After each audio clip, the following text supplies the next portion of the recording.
As we wrap up this first lecture, I want to recap a few key concepts and takeaways. What is economic growth versus what is economic development? How do we measure growth versus development? As I stated earlier, economic growth is a necessary but not sufficient condition for economic development. So on the growth side, we can look at measures like total and per capita income in the economy, increasing per capita gross domestic product as one particular measure, improving labor productivity, total number of jobs grown, having a lower unemployment rate, and achieving measures of price stability, at least such that you don't have excessive inflation. Now, if you think about any of those, you have to be a little careful because per capita gross domestic product, for example, or even more related, per capita income, can sound like a good measure, but that tells you nothing about the distribution. So, for example, let's say that you live in a modest middle-income neighborhood that maybe if it's in the DC area, you're talking about a $70,000 year average household income. That's actually be a little bit low, but let's just say it's that. And for whatever reason, LeBron James decides to move into your neighborhood, onto your street. Probably a downsize for him. But if you think about what that would do to the average income of the street, or in his case, even the average income of the neighborhood, you would have a rapid increase, but would most people actually be better off? No, it's just an artifact of the number. So therefore, it's always good to be thinking about in terms of some distribution. And that doesn't mean that you have to again go to the extremes and talk about something about equality across every band of income, but it is one that there has to be some reasonable opportunity for growth. You can't have all of the growth and wealth be concentrated in a very small part of the population. So then what is economic development in contrast? Well, instead of just growing the number of jobs, we want to see there to be good jobs. Now, some folks describe this in terms of jobs with a living wage. I think that that is circumstantial. As I suggested earlier in this lecture, one of the things to recognize is that there are jobs out there that are meant to be entry level, that are valuable in teaching you how to be a worker, how to understand how to hold a job, the practices and the way you need to behave yourself in a workplace.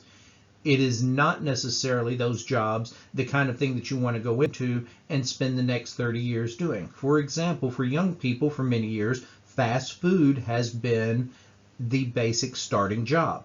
Or maybe it's throwing newspapers on a route, or mowing yards, or doing something like that. That doesn't mean that we want to necessarily make those careers. And it's not that they represent industries or sectors that have less value to us overall. It is that we want to see people grow in their capabilities and their income producing capabilities. Environmental sustainability is something that we're really getting in tune with now. And it is challenging to do economic development in certain circumstances with that. I'll give you an example of the Newcastle area of Australia, which is about 2 hours north of Sydney.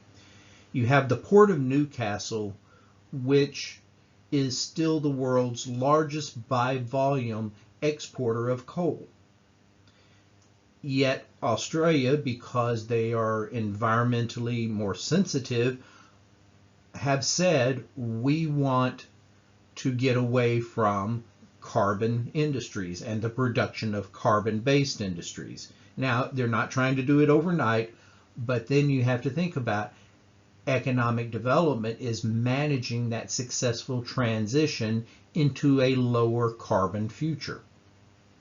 Economic resiliency is something we will talk about later in the semester and deals with the ability of your economy to absorb a shock. So for example, this year in the era of the COVID-19 pandemic, we have had an economic shock. How well do we recover and respond to that shock is a measure of economic resiliency. Poverty reduction becomes a goal in growth and development, although always keep in mind that poverty is defined by proportions and percentiles, and so by definition, mathematically, there will always be a group of people who are at the bottom of the poverty list that are earning in the lowest 10th percentile of all wage earners.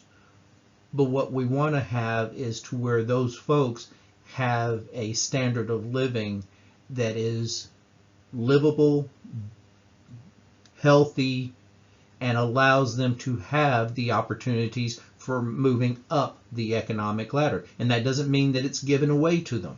It means that they have the opportunity to go out and to grow. This is part of what I mean by cross-income wealth creation, that it is not simply the matter of what happens in certain countries where you almost have this caste system that if you're born into the wrong caste, there is no way you are ever going to get out of that either cycle of poverty or out of this particular sector of the economy or being always lower middle income or whatever it be. We also recognize that we have to have public services, and whether it is providing for the national defense or whether it is providing water services or wastewater treatment or roads, that you have to have a sustainable tax base. And what we mean by that is financially sustainable tax base in order to engage and enjoy the prospects of economic development. Finally, the last one I'm going to list here is a rather nebulous term, and it's hard to get down to a measurement, but enhanced well-being. And perhaps that is one that deals with this broader notion about how we live, work, and play in communities, and is there balance in our work life. And I mean, for some people, if they work 80 hours a week, it's because that's really what they enjoy doing. But we don't want to have it to where people have to hold down 2 or 3 jobs just to be able to put food on the table. So there are some classic tensions in economic development, and this stems out of more historic than what we've seen in recent years. But as long as I've been doing this, there has always been a little bit of a push and pull between equity and efficiency. Because if you do things in the most economically efficient manner, you may do something that does not support equity. But equity is a huge normative concern. It is a goal we should have.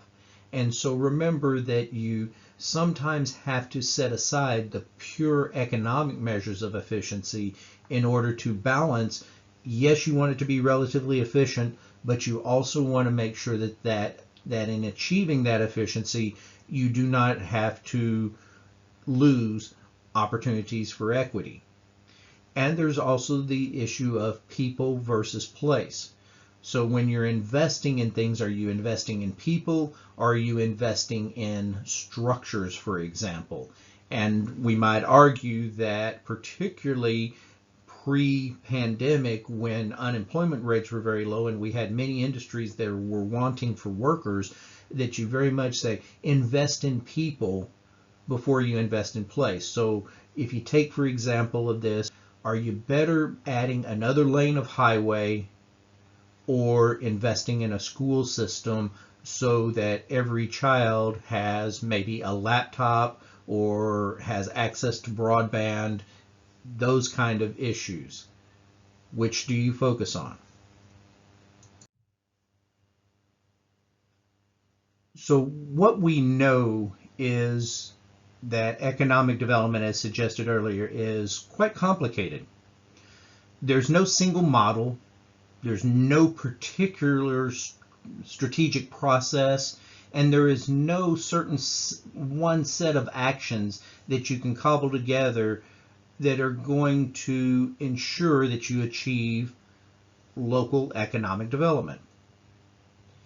Part of that is because there is such a wide variety of characteristics in any of our localities or regions. And these can be geographic in nature. You think about the differences of, are you in the mountains? Are you on the high plain deserts? Are you in the vast fields of the Midwest? Or are you located between a set of rivers? All of those kind of matter about the flow of goods and how things move in your area. You have certainly differences in different parts of the country on social organization, capacity of social networks, the way social capital is built and enacted in communities varies across different regions of this nation. And of course, much in the terms of what strategic resources and the way we employ those resources, how that kind of plays out across different regions of the country. Finally, within some of those differentials, you have to consider in some cases, sharp differences in the capacity of political institutions across our regions. Nothing probably shows that up more clearly than when we have some type of a disaster, particularly natural disaster. But you see the same thing can happen when there is an economic disaster in the making.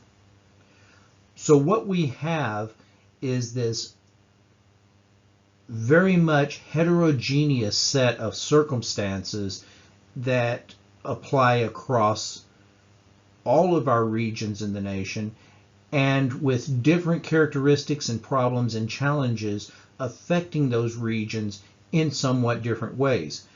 The notion of talent attraction and development in Washington, D.C. is nothing like what we would find in a rural Kansas community. So how we respond to those unique set of challenges is what really defines the differences that we see in the economic development actions that we take, the strategies that we employ, and the likelihood of our success. Our key takeaways then: regional development theory advances are helping us to develop new policies and practices in economic development. And here in just a couple of weeks, we're going to be going through some of those detailed development theories, and you'll start seeing how they can be put into practice. Strong national institutions are necessary, but not sufficient conditions for growth. We have seen that play out time and time again. Growth will be bottom up. What we are projecting, and Dr. Beer and I very much strongly believe in, is that the path to economic development success in the 21st century will be not from national governments waving a wand, creating a policy and saying, make it so. It will be from the actions of local, regional governments, businesses, and individuals who build up their economy from the ground up. Economic development is an outcome, but it's also a process. Remember that I said that it is a process that probably never ends because you're always having to look ahead about what is next. And that absent any actions, growth will concentrate in a very, very few places. There are a range of strategies that can lead to growth. The list of those strategies are growing, and over the next 12 to 14 weeks, we are going to be delving into many of those. Good luck with the rest of the semester. Always remember to reach out to me if you have questions or concerns, and also remember to very quickly start getting onto your schedules a time for you and I to have a particular one-on-one conversation via Skype or over the telephone. Thank you very much.